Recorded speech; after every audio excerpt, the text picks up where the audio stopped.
The Box Seat, brought to you by our stable of sponsors.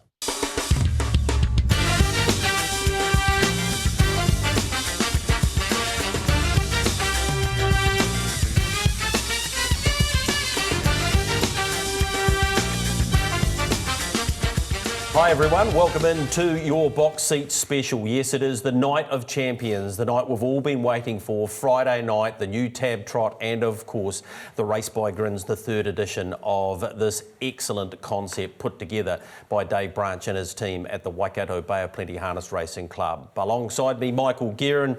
This is why we're in the job, Michael, as I say hi to you. Two excellent fields, a support card that has a little bit more depth this year, and an invited ladies race, which is fantastic as well, as I say hi to you. Hi Greg, big hi to everybody watching at home around New Zealand or further afield, because we know plenty of our Australian friends are going to be tuning in on Friday night. It's a very, very big deal. The richest ever trotting race in Australasia, and the slot race more even than it's looked the last couple of years. I think slot races, Greg, bring a different sort of anticipation because you start talking about them so far in advance.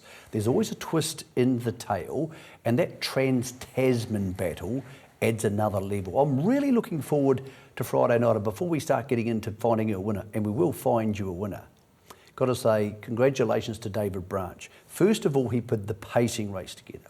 Then last year he couldn't put the trotting race together. There were phone calls where this wasn't going to happen, and he would not stop. Backed by his board, backed now by Entain, but this is very much one man's race night, and he has an awful lot, Gregory, I believe, to be proud of. Absolutely he does, as does the industry. Craig Thompson, you've been analysing harness racing basically your entire working life.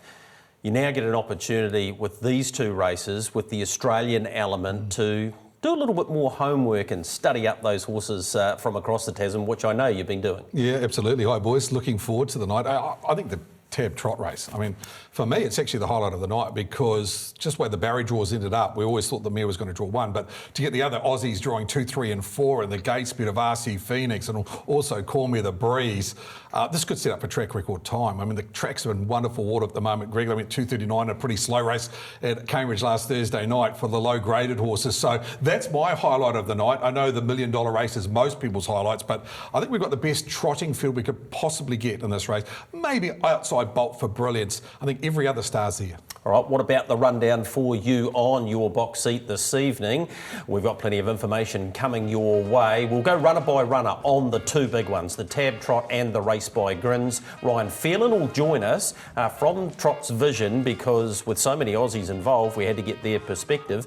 Lara J Farms Insight will catch up with the bloke they call the Candy Man. Scott Phelan and Barry Purdon have had no runners previously in the Race by Grins. They have 3 on Friday night. And of course, we'll provide you with our tips and selections at the end of the show. Let's get straight into it. The $600,000 TAB Trot, and the market looks like this. Queen Elida, we know what she was going to draw. She's got barrier number 1. She is at $18. Arcee Phoenix, a slight drift. Just Believes held firm at that $2.10. Callmethebreeze has been the mover into $4, and a surprise drifter for many, Muscle Mountain, even though he'll start from the outside of the front row, out to $7.50. The TAB have an enormous amount of opportunities for you on their website. They have a special Night of Champions hub that you can check out, and there's so many bet types there.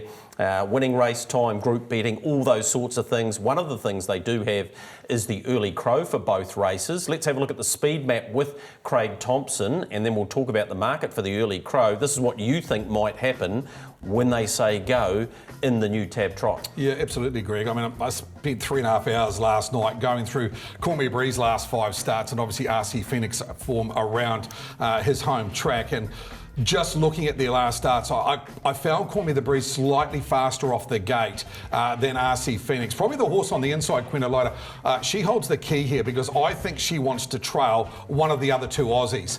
I don't think she wants to settle three of the fence. So I think she'll probably hold Arcee Phoenix to the first bend. Callmethebreeze with his very quick get up and go speed might get across. And I think Just Believe stays out of it, Greg, because he doesn't have to get involved. There should be a little bit of mid-race pressure. I see him possibly sitting one out, one back, a good spot. But Muscle Mountain, what does he do? I mean, he's led in 4 sprint races. He's drawn the outside of the gate. What does Ben Hope do? Only Ben will know.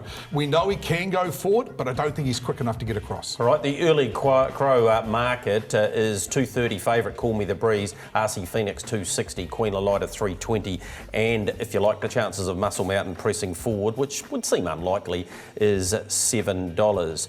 Queen Elida, the winner of 34 races from her 63 starts. She's won over $845,000. Her trainer is Brent Lilly. Brent, nice to have you back in the country, and you bring a bit of arsenal, both in horseflesh and your driver. Yeah, well, that's right. No, you know, obviously the Queen's done a wonderful job for us over there, and of course Chris Elford needs no introduction, that's for sure. You knew with the conditions of the race you'd get barrier 1, which has got to be a huge advantage. Yeah, well, you know, with the conditions of the race, and you know, we were sort of thinking that we might have been the only mare invited and guaranteed that one spot. And yeah, like you say, you know, especially around Cambridge, I think being on the pegs is a big advantage. Where's she at, Brent? I know you've had your challenges with her, but that's part and parcel with the level she's been at for the last 3 or 4 seasons. Yeah, that's right. And, you know, even the last, you know, probably since the Inter Dominions, we've had a bit of feet trouble and things with her. And but even through that, you know, she wasn't 100%, but still, you know, she still put wins on the board and things. Her feet have come good. And I think condition-wise, it's as good as she's ever looked. She's trimmed up with the trip over and obviously had a nice hit out at Cambridge here last week, running second to Oscar. So she's right where we want her. Who do you fear? You obviously know the form of the Australians, and they're all around you in the barrier. Yeah, oh, that's right. You know, it's a great field, you know, assembled, and the way the marbles have fallen, you know, Arcee Phoenix is a great leader if he can get there quick enough. Obviously, Just Believes, you know, he needs. Everyone knows what he can do, and the French horse of Anton and Pat's, Callmethebreeze, you know, he's drawn handily in 4, and yeah, look, you know, I think probably the way the marbles have fallen, you know, those 3, you know, Muscle Mountain's obviously, you know, a champion horse, but maybe in a little bit of trouble where he's drawn. He's going to rely on, you know, hectic early tempo, which may happen, but yeah, you know, I think the 2, 3 and the 4, the Aussies look the ones to beat on paper.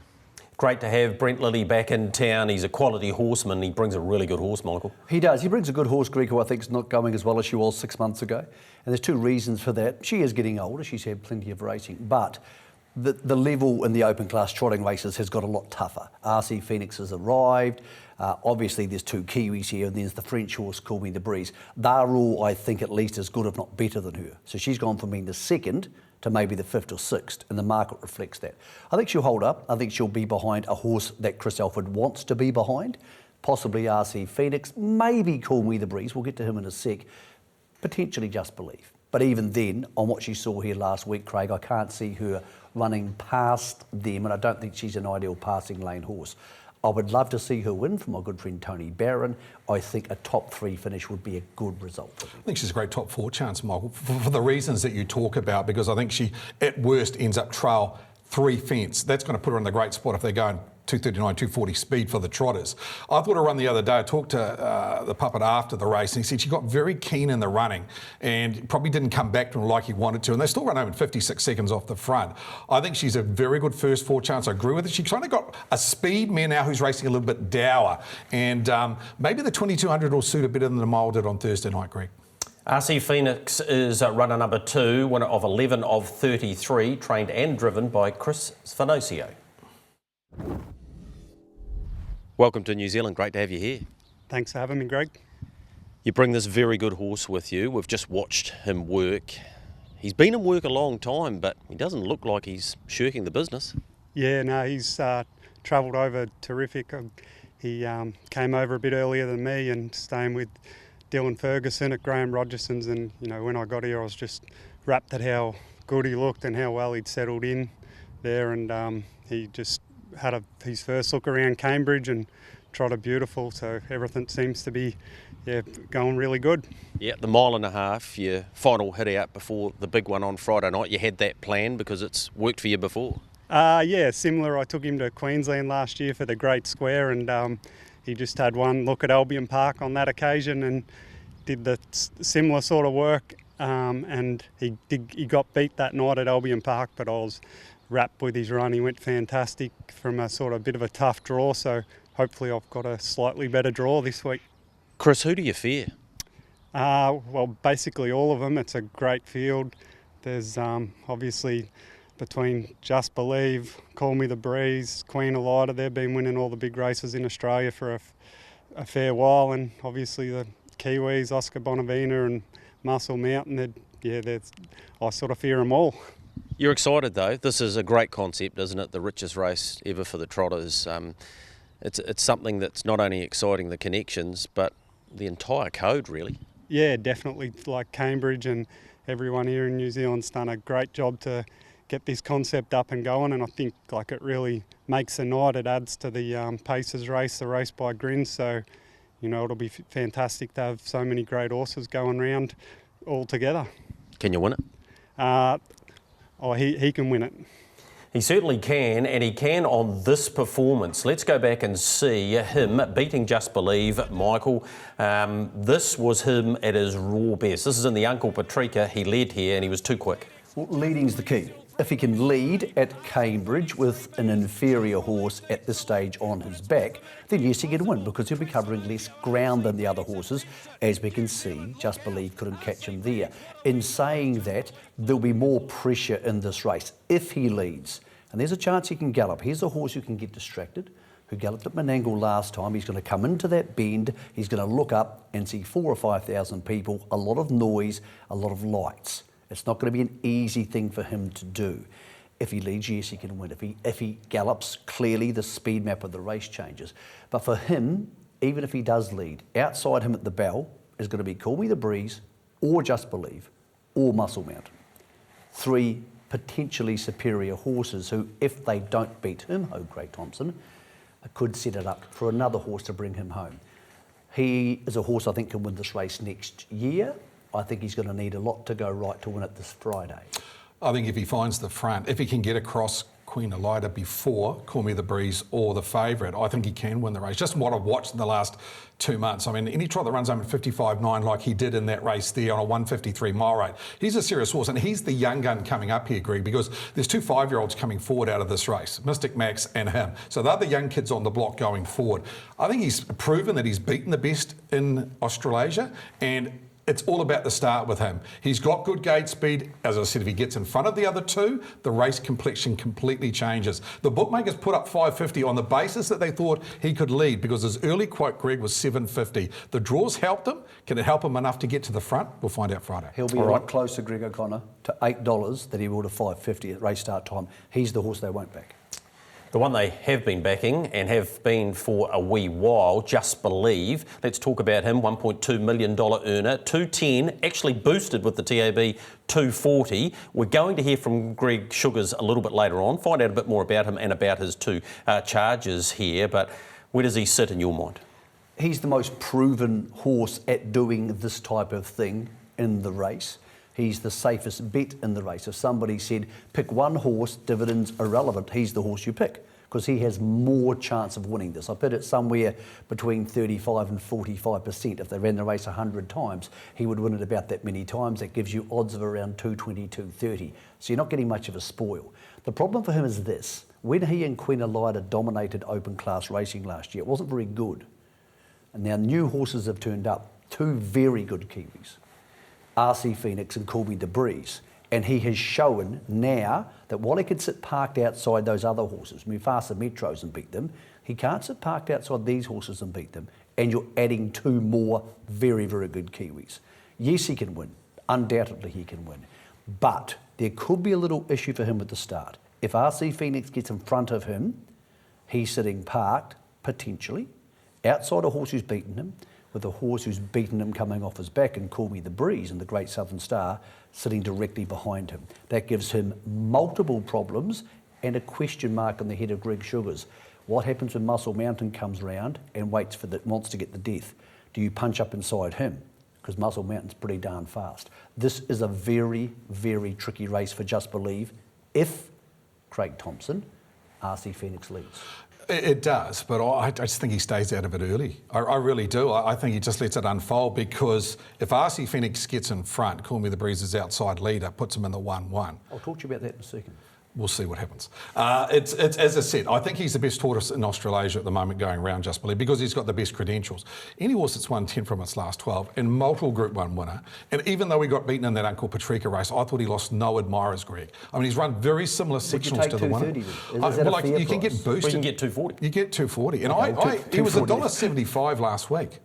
I didn't. But that was a farce. That was ridiculous. It was, but barrier draw did never matter to Just Believe. So would you take 240 with your money? Absolutely would, because he's my top pick in the race, and I do think if they're going to come for one, it'll be for a horse that's proven, and he's proven. All right, he definitely is proven. Callmethebreeze is too. Here's what Anton Galino had to say to me the other day about him. Anton, you haven't had Callmethebreeze that long, but he's made such an impression on the track. I bet he's made an impression on you.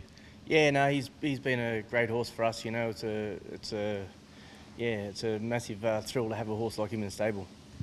He's produced some fine performances thus far. He's gone up against Just Believe and he's got his measure, and he gets another opportunity on Friday night. Yeah, no, you know, we've been lucky that we got the Southern Star win there, but yeah, Just Believe's a super horse, and you know, he's got a little bit better draw than us this week, but yeah, you know, he's always going to be hard to beat. Your guy's got plenty of early speed though, so Nathan Jack's got options.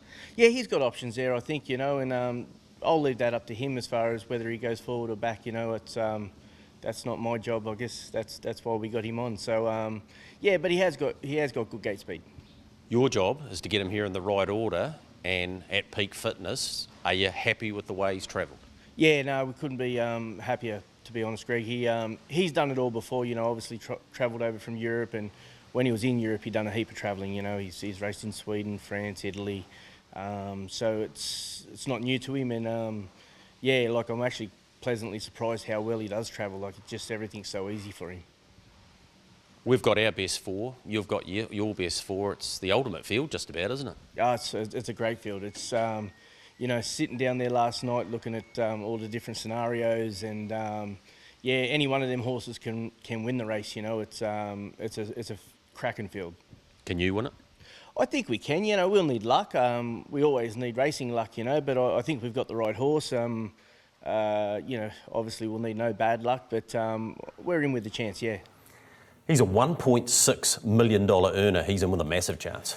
Yeah, interesting. A lot of people think he's going to go forward and try and lead. Nathan Jack is probably the most cunning person I know who drives horses for a job. And he said to me last night after a long conversation, if I think Arcee Phoenix is going forward and holding and scores up well, I'm not going to be going for the lead. Just Believe stuck outside him. He can't go anywhere else, and there's no one to stop me going to his back. There's a very, very good chance Callmethebreeze doesn't rush forward if Arcee Phoenix is doing its job, and he slots straight onto the back of Just Believe, because that gap is there. That gap is given to him. He has a certainty to get it if he wants it. That's where I think he might be. Then you've got Arcee Phoenix in front, Just Believe outside the leader, and this horse in the 1-1. He's not as good as Just Believe flat out, but in the Great Southern Star, he showed me he can sprint past him, and that's why I have backed him at 4.5, because if that scenario unfolds, he can win. If Arcee Phoenix doesn't score up well, then he crosses Just Believe and he's in front, and he becomes the horse to beat. Well, I think I like scenario 1 that he goes forward. The scenario 2 that you're talking about that he drops in would depend on what Mark Purden does from on the second row, because he's the only one on the second row and he follows through Queen Elida. Now, he doesn't have to stay on her back. He only has to stay on her back at the start. If he thinks that Arcee Phoenix is going out good enough, he may well pop off the fence. I don't think he will, but he has that option to do that. That doesn't put Callmethebreeze in the 1-1. So there's plenty of options to play in this race. I think he's going great at the moment. I think his gate speed's good enough to get across him. That's why I mapped him possibly to be the early Crow leader. I'm not saying he's the winner of the race, but his form, what I've seen the 5 starts in Australasia, points to me to be the main danger to the Inter-Dominion winner. All right, 13 race winner, Midnight Dash. Tony Hurley takes the reins, won't lack for horsemanship there, $81 chance. Look, he's very similar to Mystic Max. They're good horses, Midnight Dash more proven. I think everybody would suggest he probably can't win. He's done well to get into the race after an incident last year where he struggled with his health. Craig, I think he would do well to be in the top 5, and I would suggest Mystic Max maybe a little slightly better chance. Well, I think so. I think he earns his spot in here, Greg, because he was the last slot holder to get in here, and his run in the Group 1 last start proved that he's up to Group 1 horses. He's probably 12 months away. As I said, he's the youngest horse in the race, along with Arcee Phoenix, and he's got a lot in front of him. I think he'll go back from the draw, which puts him at the back half of the field, so he's going to need a little luck. All right, Michael Purdon, of course, purchased him, 200,000, he's won. Eurocash is the emergency, likely to come out, the winner of 8 from 39 for Team Hope. Their next runner, 32 race winner, Muscle Mountain. Of course, he won his 3rd Fred Shaw, Michael, and did it in incredible style. He's boosted top 3, actually, $2.30. This is him sitting parked and proving that if he has to get to that position in the Tab Trot, he can. Well, if he's going to get to the park position, he's going to have to do so between the 1800 and the 1400, because it won't be there afterwards. Now, I spoke to Ben Hope today. We basically agreed on similar tactics. He can't cross them at the start. He knows that. So he's neutral at the start, or he goes back, maybe neutral. And then he sees how they play out. If he rushes up to get parked by the 1400, maybe the 12, yeah, potentially he gets there. He waits longer than that, and Greg Sugars or Nathan Jack won't give it to him. These are Australian drivers. They're not going to give away the parked to a good horse on horses of similar ability. So he's in a really sticky situation, Craig. I love the horse. I would love to see it win for the Hopes. I just don't know how he can win this race. And if he is going to do what we're talking about, he's going to have to beat 3 very good horses sitting parked outside them. And let's be honest, the last 2 years in New Zealand, he's been beating horses sitting parked. He hasn't been beating great horses.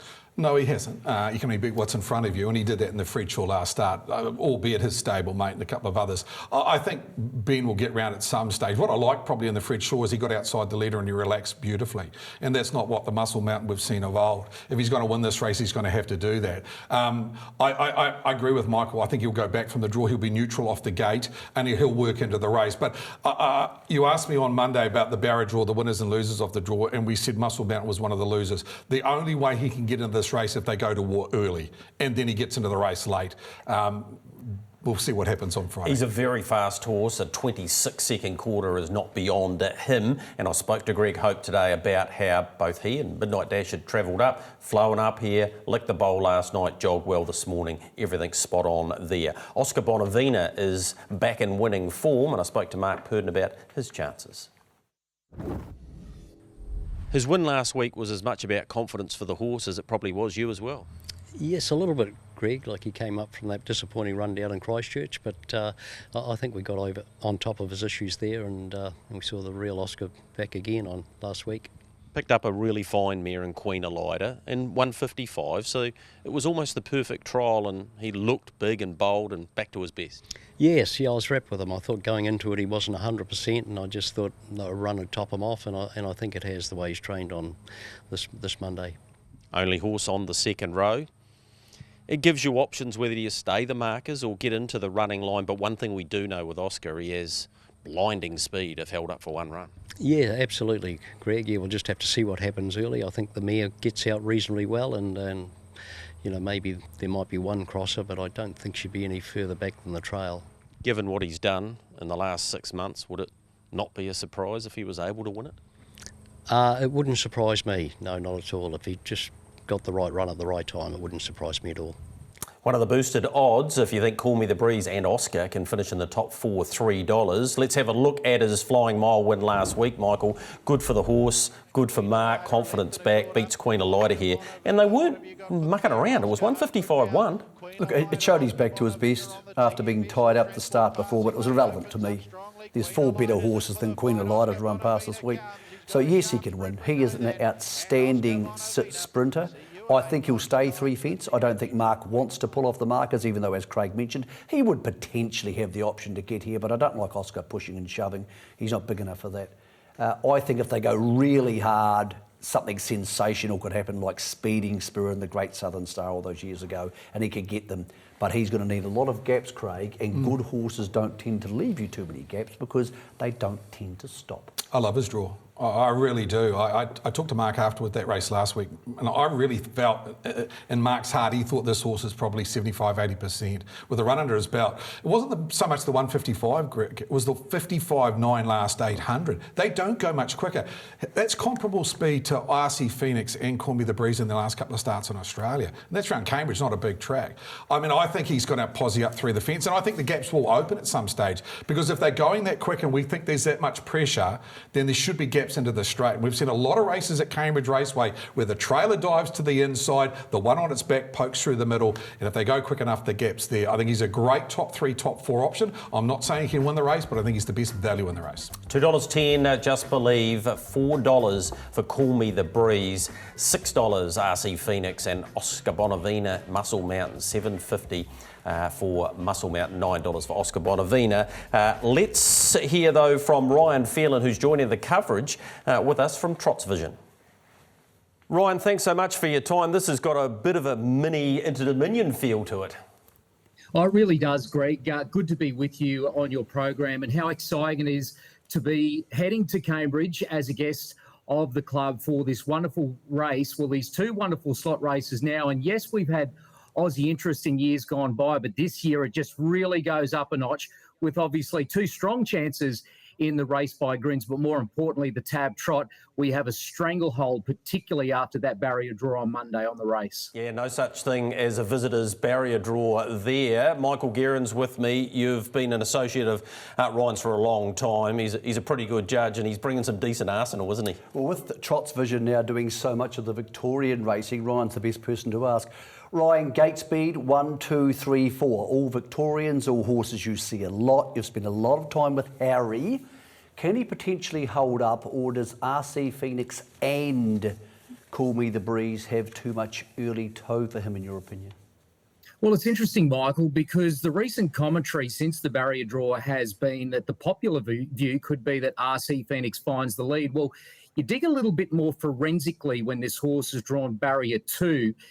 Whilst he does have gate speed, I wouldn't say he's got brilliant gate speed. In fact, if you go back to the Maori Mile, which he won at Group 1 level earlier this year, Queen Elida was actually faster off the arm from out wide than he was. And the only reason he was able to find the front and run track record time on that occasion was the horse that was drawn 1 on that occasion, Gallop. So it was kind of a gift lead. And then, of course, when he was able to lead the other week and beat Just Believe, we're now all of a sudden thinking Arcee Phoenix is this jet out of the mobile arm. I don't think he is. And I've spoken to Chris Finocio about this.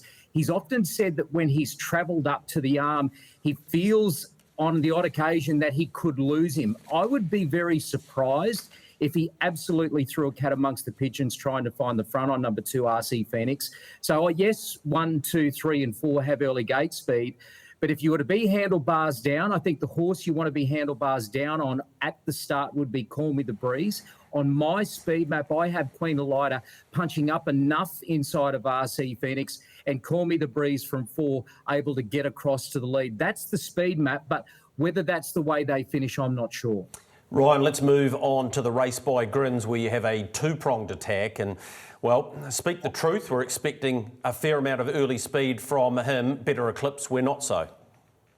Well, it's an interesting one, isn't it, Greg? Because until the Inter-Dominion, we never really referenced Speak the Truth as a horse with really good early gate speed. But then when we saw him win a heat of the Inter-Dominion, when he was able to lead and perform very well there. And, of course, subsequently, we've seen him perform at Menangle in the sprints leading up to the Miracle Mile, and then the Miracle Mile where he showed great gate speed. Again, similar to Arcee Phoenix, we're now saying, gee, this horse comes quick off the arm.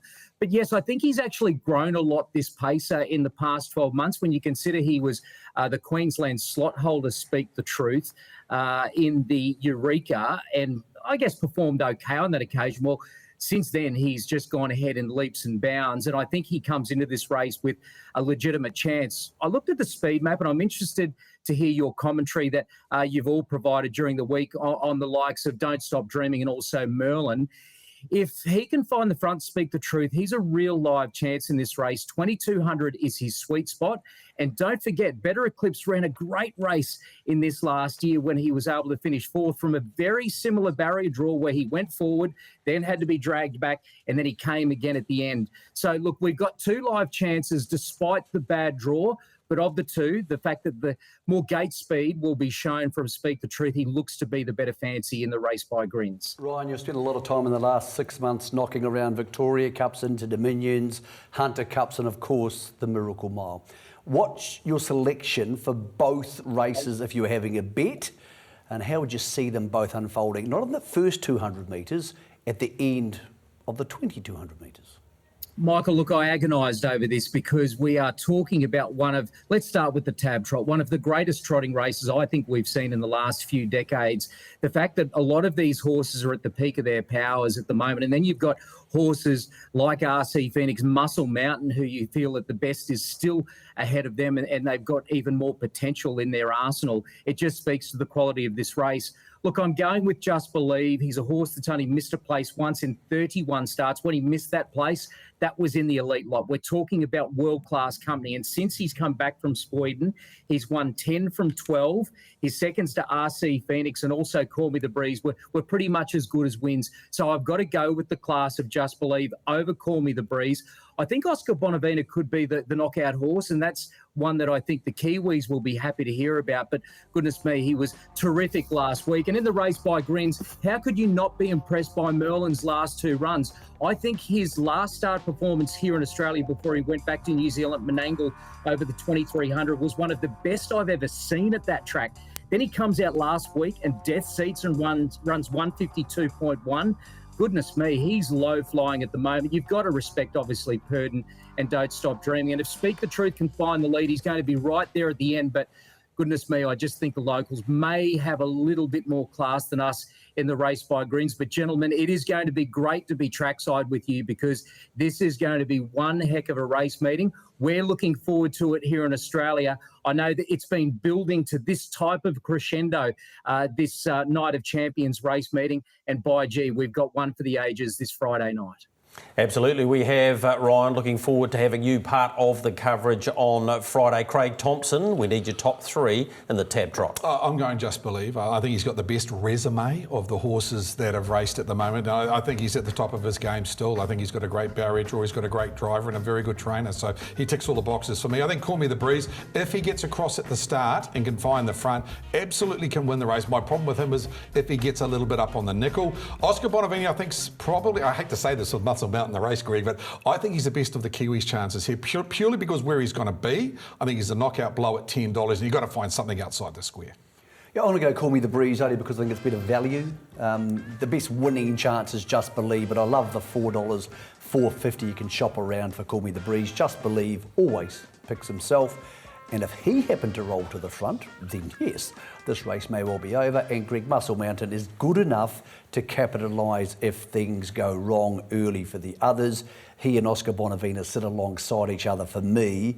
That was a pick and a poke for the 3rd spot. I think both them may need a mini miracle to get home. Yep, I was thinking exactly the same. Just Believe to beat Callmethebreeze and Muscle Mountain. We'll get Aaron White's and, of course, Matthew Cross's selections for both races at the back end of the show. But as we go to our break, last year's race by Grins. It was taken out by Copy That in 2:36.3. That record might be on the line on Friday night. He was simply too good on this occasion.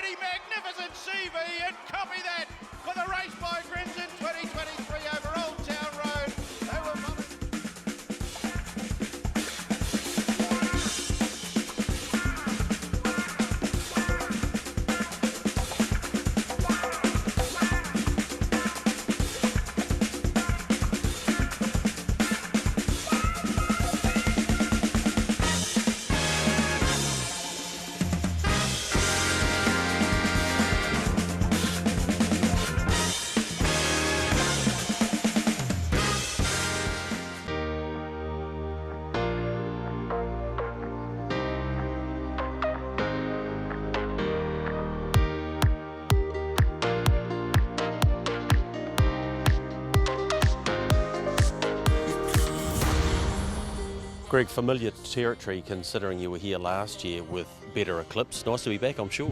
Yeah, absolutely. No, it's a fantastic setup here, and the Stonewall team look after us very, very well. So we didn't have a lot of luck with last year's trip, but through no fault of theirs or ours, I don't think. So hopefully this year's a little bit better. We'll get to the horses shortly, but to give the Kiwi viewer, or punter if you like, fan of harness racing a bit more perspective, the power couple, and I know you probably don't like being called that, you and Jess, given your family lineage on both sides, it's no surprise you're having some success. Yeah, that's right. I suppose, you know, if you're looking through a yearling catalogue and you looked at our breeding, you'd say, yeah, it should be able to do a job. So, no, we're pretty fortunate, both Jess and I. We had great support early on and come from great backgrounds. You know, myself, I'm a third generation harness racing driver. Yeah, and Dad did a phenomenal job throughout his career. And yeah, on her side of the page, yeah, Tubbsy, he was a fantastic horseman.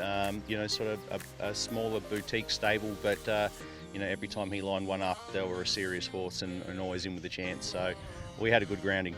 You lost Alan about 6 or 7 years ago, and his record speaks for itself. I remember watching Mel Park Major in awe. He was an outstanding horseman. Yeah, absolutely. Yeah, just sort of renowned for taking horses that sort of, you know, out the box, I suppose. Yeah, a lot of his best horses. He won a lot of good juvenile races with horses that had very average breeding, and but he was a real perfectionist, loved one-on-one training, and yeah, he seemed to know, you know, little ways to get the best out of them. So yeah, he was a fantastic bloke to learn off. And of course, your own father, Ross, you based it. Oh, you would have had some great nights at Globe Derby. You must have been cool growing up as a kid, seeing your dad strut round there. Yeah, absolutely. You know, especially through the late 80s, early 90s, he was a real powerhouse. And yeah, growing up with that sort of background, and you know, you just get used to winning races, I suppose, and you think, how easy is this? But obviously, as you get older, you realise it's not always that easy. But he made it look that way. You know, through my early days, and yeah, he basically, you know, taught me everything I know. All the foundations to training and driving all come from him. So fantastic work ethic, and yeah, just, you know, worked hard. You know, still does to this day. So yeah, fantastic mentor. And the move to Victoria was the catalyst, effectively, for your driving career. I'm not saying exclusively the family did it for that, but it certainly helped. Oh, it certainly did, yeah. You know, I was obviously at that stage, I think I was about 19 years old, where I sort of thought I want to make a career out of this, and unfortunately, yeah, the Adelaide circuit sort of wasn't the place to sort of do that. So yeah, we made the step across to Victoria, which was pretty tough. The early days, it was hard to break in, but yeah, I had that support of Mum and Dad coming over with the team of horses that sort of really got my name out there, and you know, everything sort of snowballed from there. How does the trainer-driver relationship work, husband and wife, and what's the dynamic? Because I've watched Jess work. She works bloody hard too. She's unreal. Absolutely the backbone of the stable, and there's no doubt, you know, I can't do things like this, and you know, and even just as simple as the driving, all the race meetings that I've got to in recent years, I just couldn't do it without her support. She's phenomenal, and yeah, she keeps the show running behind the scenes. She doesn't like the limelight. She doesn't like being in front of the camera. She avoids that as much as she can, and probably largely goes under the radar a little bit. But anyone that spends 5 minutes around Lara J Farm realise how hard a worker she is. Let's talk about these two horses you've brought here. We'll start with Better Eclipse, because he's been here before, and unfortunately he's going to cop a similar sort of draw that he did last year. But tell me the difference between last year's Better Eclipse and the one that arrives for the race by Grins for the second time. Yeah, I think the trip last year really made this horse. He'd already sort of stepped out into that open class racing just before that trip, but I think having a trip away and you know, that solid racing under his belt, even though he was largely unlucky here last time around, it sort of really seasoned him, and he came back from a break, you know, sort of halfway through last year or late last year, and was a far more all-round horse. He was probably just known for his speed. It's still his best asset, but he's able to do a bit more work these days, and he's yeah, just a maturity thing, I suppose, as he's got a year older, that he has a little bit more versatility about himself. Yeah, he's a Chariots winner. He's a Sunshine Sprint winner. Sydney didn't go well. Has he bounced off that? No, you happy the way he's travelled? Yeah, absolutely. No, his couple of runs, yeah, for the Miracle Mile Carnival this year, his performances were fine. We were very, very happy with them. It's just the way racing worked out. He just had no luck, and yeah, was smashing the clock and running nowhere basically. So yeah, he's come back from that, no worries at all. Had a one lead-up race in Melbourne where he ran second to Catch a Wave, again in very fast time, and was hitting the line well. So yeah, all signs say yeah, he's ready to run a great race. Harry, Just Believe as the public know him. He's been a remarkable horse, the only horse to have gone through 200 Dominions and been unbeaten. He must still surprise you and Jess at times. Yeah, he sure does. He's a phenomenal horse, and sort of that type of horse where you don't sort of think you're going to get a horse like that come to your stable. So yeah, it's just right place at the right time for us when he did turn up, and yeah, his record speaks for itself. You know, over the last probably 18 months or 2 years, he's been phenomenal. So he never runs a bad race. He just tries his heart out. He's just a real consistent all-round performer, and you know, he's no standout, I don't think, anymore. Even though his record is better than most, there's a lot of quality horses in this race, and there'll continue to be quality horses in the feature races moving forward in the in the next 12 months or so. So yeah, he's a great horse. I wouldn't swap him for anyone else, that's for sure. But yeah, he's going to have to go good to win on Friday night. Who's your biggest threat in your eyes? Tough one. Callmethebreeze. I expect him to probably find the front. He's possessed terrific gate speed, and the only really one start down here where they've really lit him up, and unfortunately for connections he over-raced on that occasion. So I suppose that's in the back of their mind, but yeah, got a very healthy respect for him. Obviously, Arcee Phoenix, who beat us over the short course before we came over here. He's a horse on the rise. You know, your local stars like Muscle Mountain and Oscar are obviously going to be big threats too. So yeah, it's certainly not a one-horse race, that's for sure. And a big thank you to Greg for taking his time out and having a chat to us, and for all of our participants. Let's get into the $1 million race by Grins. The market looks like this. Don't Stop Dreaming. He's opened $1.90 once the barrier came out. Slight move Merlin, $3.50 out to $3.60. Slight move in Speak the Truth, 10's into $9. Where's the speed going to come here, Craig Thompson? Because the speed for Don't Stop Dreaming, we obviously know Merlin, his record against Don't Stop Dreaming, when he is able to get in front of him, that's when he can beat him. And Kango, the big winner out of the draw, he might be looking to hold up. Well, he's more of a rolling type, but he's drawn barrier one, and he'll roll as hard as he can off the gate, David Butcher. Don't Stop Dreaming, interesting. The last time he was fired off the gate was in the junior free-for-all, and he kind of went a little bit rough that day, Greg. He's drawn barrier two. Good horses have got gate speed. All free-for-all haulers have got some type of gate speed, some quicker than others. Probably Merlin hasn't been lit up that often. The 2 or 3 times I went back and had a look, he does have very good gate speed. And I think, Speak the Truth, when I went back at his form probably 3 months ago, he wasn't that quick out. But ever since he's kind of got to Menangle, and he got to obviously the Miracle Mile and the Cordina Sprint, he has really found some gate speed. So he'd be probably my early crow pick, Greg. 6.50 in the early crow. Doesn't mean he gets across them, but he only has to be his head in front at the winning post. Here is the early crow market. Don't Stop Dreaming favourite for that $2.30. Kango $3. Merlin $5.50. Speak the Truth $6.50. Depending on what you think of Craig Thompson's speed map, maybe you'll go Speak the Truth at $6.50. He's won a Kaikoura Cup. He's won a Franklin Cup. He's a very good horse. He's won a Superstars. Kango. A week's a long time in any stable life, but gee, it's been a hectic week for you. You not only got a slot, you got barrier one to boot. Yeah, absolutely. It's been a hectic probably 48 hours to be fair. So yeah, it was good to get the deal signed and get that draw. Was just a real added bonus. You were going to be disappointed if he didn't get a crack, because he's racing as well as he ever has. Probably better than he ever has, to be fair. He's really come back good this time, so I'm pleased we're in. He gets his chance. He certainly does from barrier one, and I was going to say got the king of Cambridge, but he's the chief of Cambridge, I suppose, in many respects. Won't need to give him too many instructions. No one drives that track better than him. No, I did right. I texted him last night. I said, you better be on your game this week. So I've done my part, so it's up to him now. Who do you fear, Anna? Who do you think are the horses to beat? I think you've got to respect all of them. They're bloody good horses. Don't Stop Dreaming, he's racing good. Self Assured was really good last week. Merlin was extra. So, you know, it's anyone's race. And those Aussies, they're untapped over here. So, yeah, it's just going to probably come down to who gets the best run. 6th last year in the race, Michael. I think he can definitely improve on that. Yeah, I think he will. I think he'll basically hold up enough to give David the option to hand to whichever horse he wants. While I think that'll be one of either Merlin, Don't Stop Dreaming, or Speak the Truth. I don't know which one of those it'll be. I can see him sitting in the trail. Top 4 will be a good result.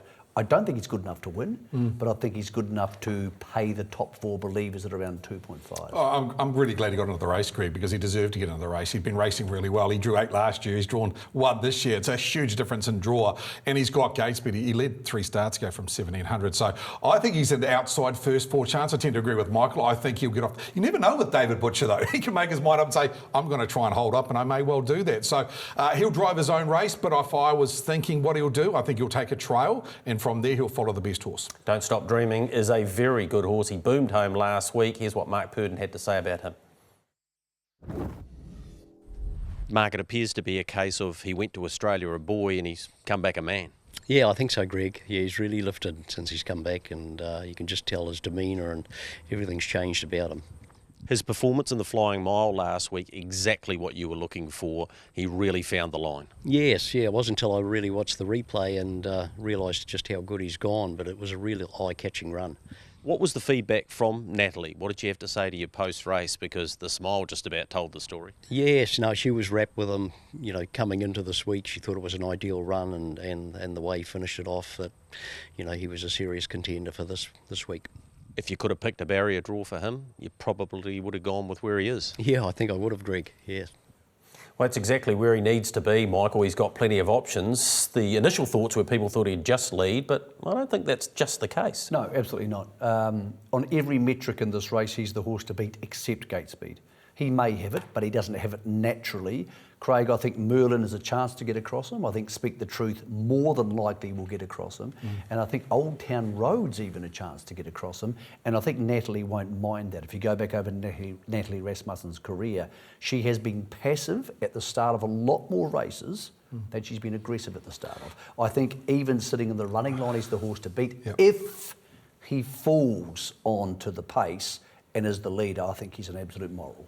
It's how short enough, $1.90. I mean, Copy That won this race last year, Greg, at $2.40, and everyone mapped him to be a leader. Well, he's not guaranteed to get the lead, and he's $1.90, so how short is short enough? I think he deserves to be favourite. I think with the barrier draw, everyone was going to predict he started favourite. He was the best sectionals out of that mile last week by a long way, Greg. You run him at 53.9, I clocked this morning, 53.9 on a 152. They don't go any better. He is flying. He's just short enough.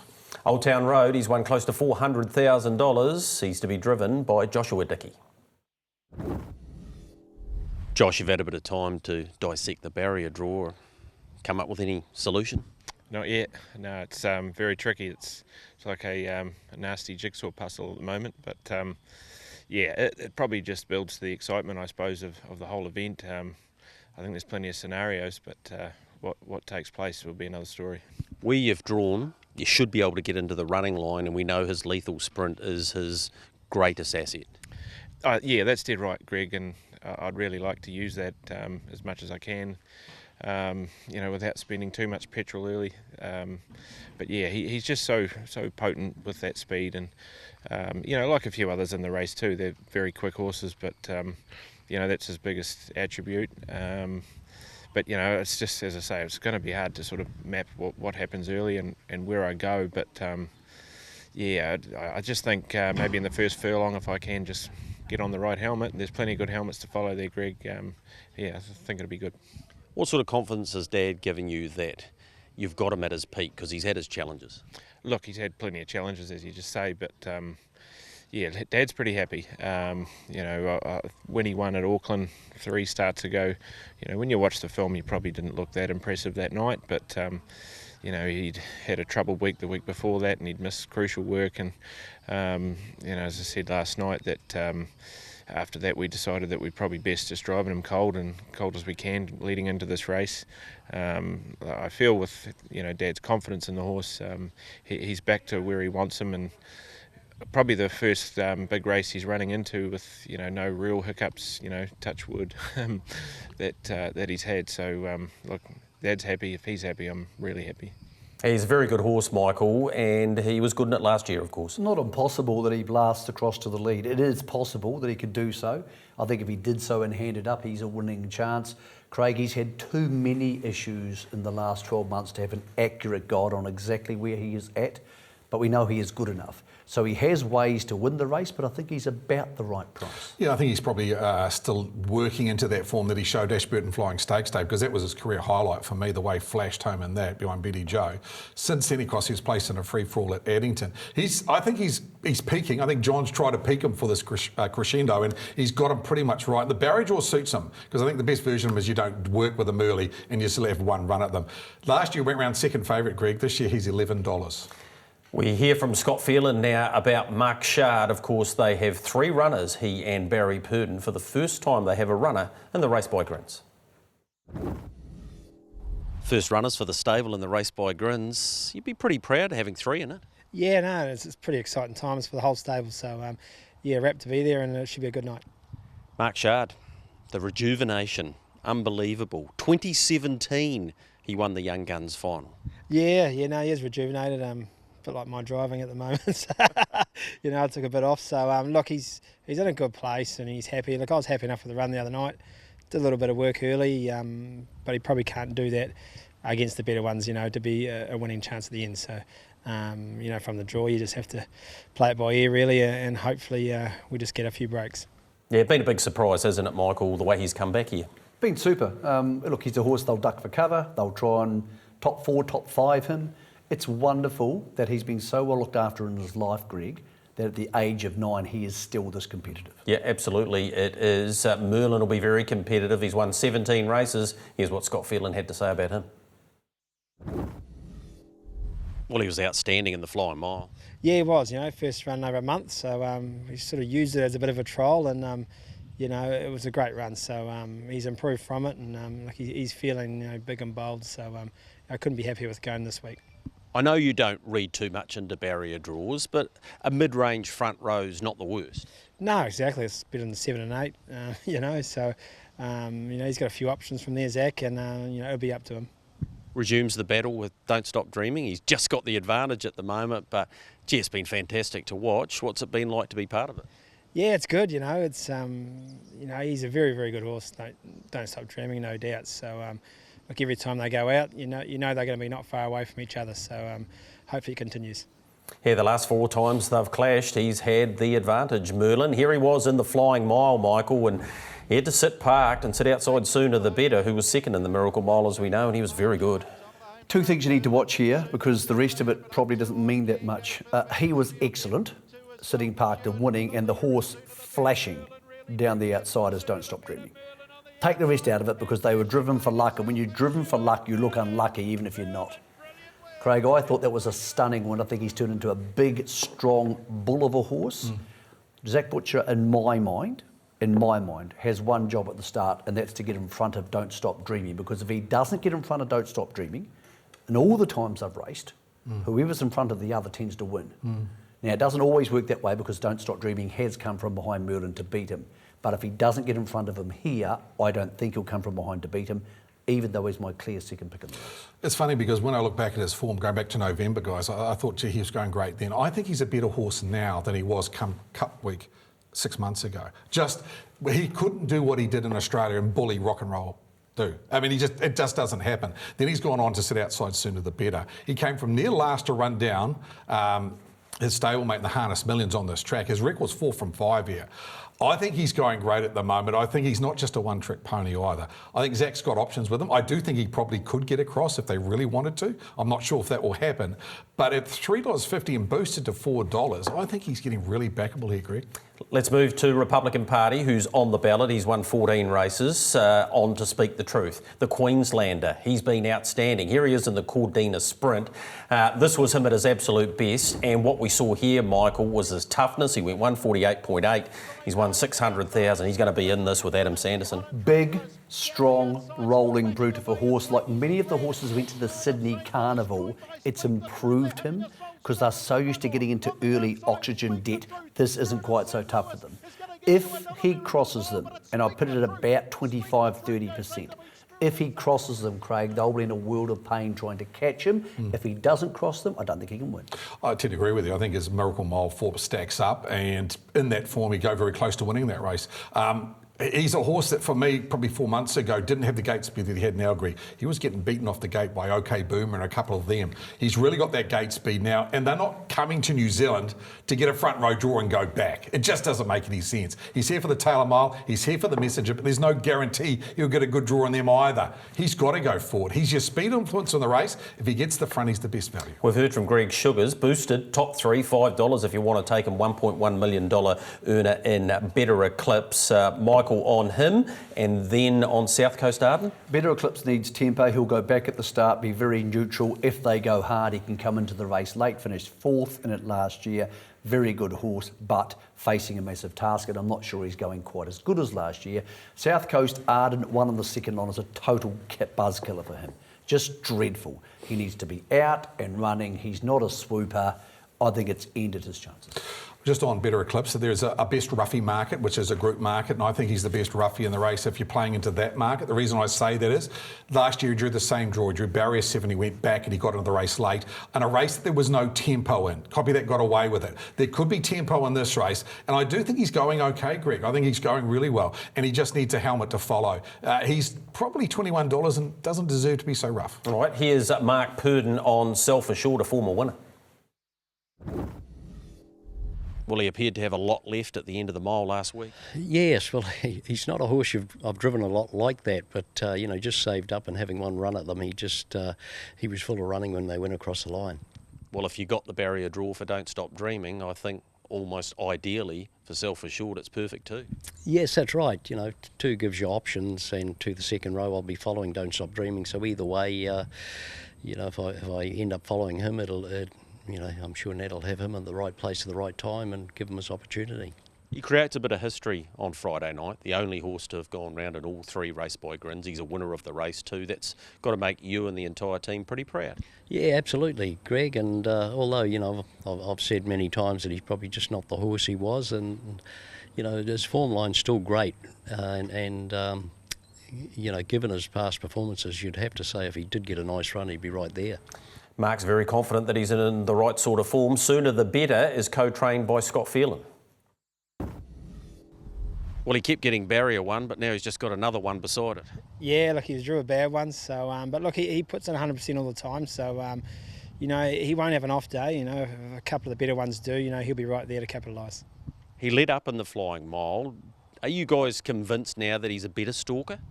Look, he probably is, but around Cambridge with a bit shorter straight, it's definitely worth a go. So right man on the bike, that's for sure, to get the breaks. So hopefully it turns out that way.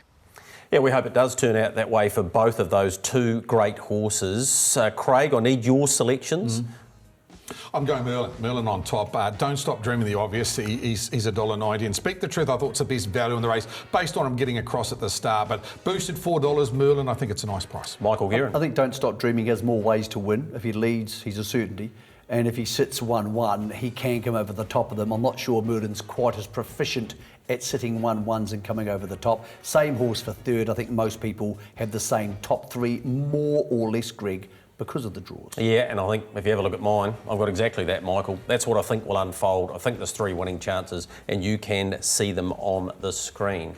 We've got Matthew Cross on course. He'll be hosting the coverage from there. His selections for the Tab Trot and, of course, the big race, the $1 million Race by Grins. And we've got Aaron Whites as well. Here's Aaron's. He's with Just Believe, Callmethebreeze and Muscle Mountain. He's gone Don't Stop Dreaming, Merlin and Speak the Truth. So we'll have Matthew Cross on course with us. We'll get his thoughts on that night. But boys, really appreciate your time. We've got to wrap things up. Looking forward to seeing you on Friday. hrnz.co.nz tomorrow, and right throughout the week we'll have new previews, lift outs, all the information and selections you can need. Yeah, look forward to being there, boys, on Friday night. I tell you what, the TAB have got a lot of options. Scroll to the bottom of the power plays, have a look at those extended bidding options and get involved. It's going to be a massive night. All right, and if you don't know where to place your wedge, you can do it with the Boys Get Paid, of course. They've got that option at the TAB. Big thank you to you tuning in for this Race by Grins and Tab Trot preview. Michael and I will see you again in 7 days when we'll wrap it all up.